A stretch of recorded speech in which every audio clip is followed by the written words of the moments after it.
نحمده ونصلي على رسوله الكريم أما بعد فأعوذ بالله من الشيطان الرجيم بسم الله الرحمن الرحيم يا أيها الذين آمنوا إنما الخمر والميسر والأنصاب والأزلام رجس من عمل الشيطان فاجتنبوه لعلكم تتقون.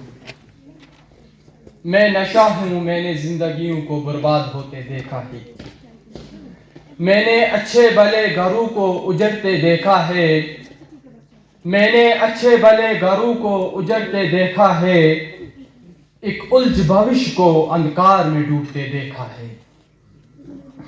میں نے لاچار ماں کے بہتے آنسوں کو دیکھا ہے، میں نے لاچار ماں کے بہتے آنسوں کو دیکھا ہے، میں نے اس بے بس باپ کے چٹان جیسے حوصلوں کو بھی بکھرتے دیکھا ہے. میں نشہ ہوں، میں نے زندگیوں کو برباد ہوتے دیکھا ہے.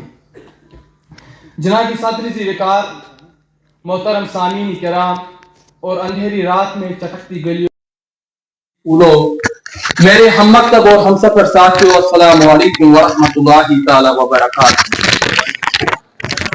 سب سے پہلے میں پروفیسر منظور صاحب کا انتہائی مجبور ہوں جنہوں نے مجھے یہاں پر آنے کی دعوت دی، جنہوں نے مجھ جیسے طالب علم کو اس مقدس اسٹیج پر اپنی بات کہنے کا موقع دیا. یہ موقع میرے لیے باعث فخر ہے اور باعث فکر بھی، کیونکہ آج کا موضوع صرف الفاظ کا کھیل نہیں بلکہ قوم کے مستقبل کا سوال. آج کا میرے گفتگو کا عنوان ہے طالب علم اور منشیات، یا یوں کہہ دیجئے کہ زہر کی راہ میں قوم کے چراغ. موضوع پر سوچ کر میں تو حیران سا ہو گیا، ڈر گیا، سہم گیا، ہکلا بوکلا سا ہوا.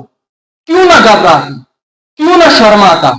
جس قوم کے نوجوان اور طالب علم کو سائنس، تعلیم، دین، ادب اور قیادت کی بلندیوں پر ہونا چاہیے تھا، وہ گلی کے کونے میں بیٹھ زہر پی رہا ہے.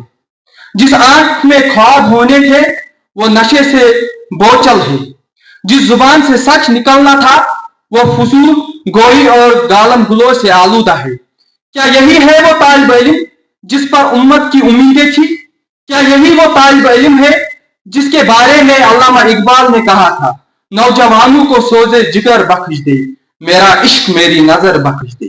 وہ طالب علم جس کے کردار کی مثال بنانا تھا وہ خود تباہی کی مثال بنتا جا رہا ہے. وہ طالب علم جسے قوم کا معمار بننا تھا وہ نشے کی لت میں اپنی پہچان، اپنی غیرت اور اپنا مستقبل دفن کر چکا تھا.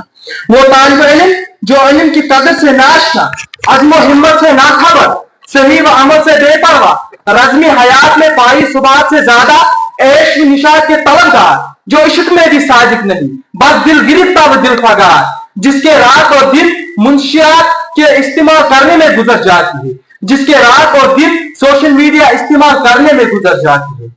عالی وقار، قوم کے نوجوان اور طالب علموں سے کیوں کر امید رکھوں کہ قوم کے معمار بنیں گے؟ کیا ایسے نوجوانوں سے امید رکھوں جو منشیات کی لت میں مبتلا ہو؟ کیا اس قوم کے نوجوان اور طالب علموں پر امید رکھوں جس قوم کے آدھے سے بھی زیادہ نوجوان اور لڑکیاں منشیات کی لت میں مبتلا ہو؟ عالی وقار، اسی تصور اور تصویر کو لیے میں کچھ مایوس ہوتا جا رہا تھا کہ سروش گیٹ سے آواز آئی، لا تقنطوا من رحمت اللہ، نا امید نہ ہو ان سے اے رہبر فرزانہ، کام کوش تو ہے لیکن بے ذوق نہیں راہی. اس سے میں چونک اٹھا، بیدار ہوا، خیال کا پرندہ اڑا، سوچ نے اڑان بھری، فکر پرواز کر گئی، کچھ عقل کی آنکھیں واہ ہوئی تو دکھائی دینے لگا کہ خودی و خودداری، علم و عمل، غیرت و حمیت، محنت و مشقت اور قصب و ریاضت تو ایک مہارت ہے. جو بھی اس راز کو پا گئے سمجھو مراد پا گئے. اور میرے ذہن میں یہ بات آ گئی کہ ہمارا قصور یہ ہے کہ ہم نشے کی لت میں نوجوان کو نفرت کی نظر سے دیکھتے ہیں، جس سے ان میں اصلاح کے بجائے مزید انتقامی جذبہ پیدا ہوتا ہے اور وہ پہلے سے بھی زیادہ اس لعنت میں غرق ہو جاتے ہیں. نشہ پلا کے گرانا تو سب کو آتا ہے، نشہ پلا کے گرانا تو سب کو آتا ہے، مزہ تو جب ہے کہ گرتوں کو تھام لے ساتھ. جناب صدر، نشہ خمار زیست یعنی سوئی ہوئی زندگی. جاگتی ہوئی زندگی کے مقابلے میں سوئی ہوئی زندگی ایسی ہے جیسے ہوش مند انسان کے مقابلے میں بے ہوش. چونکہ افراد کے ہاتھوں میں ہے اقوام کی تقدیر، افراد کے ہاتھوں میں ہے اقوام کی تقدیر، ہر فرد ہے ملت کے مقدر کا ستارہ۔ چنانچہ جب کسی قوم کے افراد نشے کی لت یعنی خمار زیست میں پڑ جاتی ہے تو کیا ہوتا ہے کہ پوری قوم ہی بستر استراحت پر دراز ہو جاتی ہے اور ہمیشہ ہمیشہ کے لیے تباہ و برباد ہو جاتی ہے۔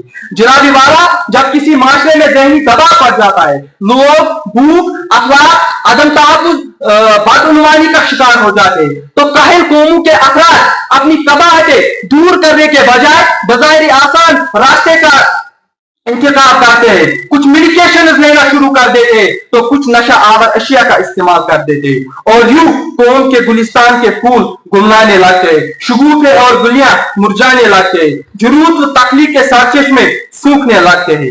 دل تو نہیں چاہتا ہے کہ اس موضوع کا اختتام کروں، لیکن کچھ وقت کی قلت ہے، مضمون کی طوالت ہے، کچھ کہنے کی حسرت ہے، الفاظ کی کثرت ہے، کچھ کہہ بھی نہیں سکتا، چپ رہ بھی نہیں سکتا۔ وما علینا الا البلاغ۔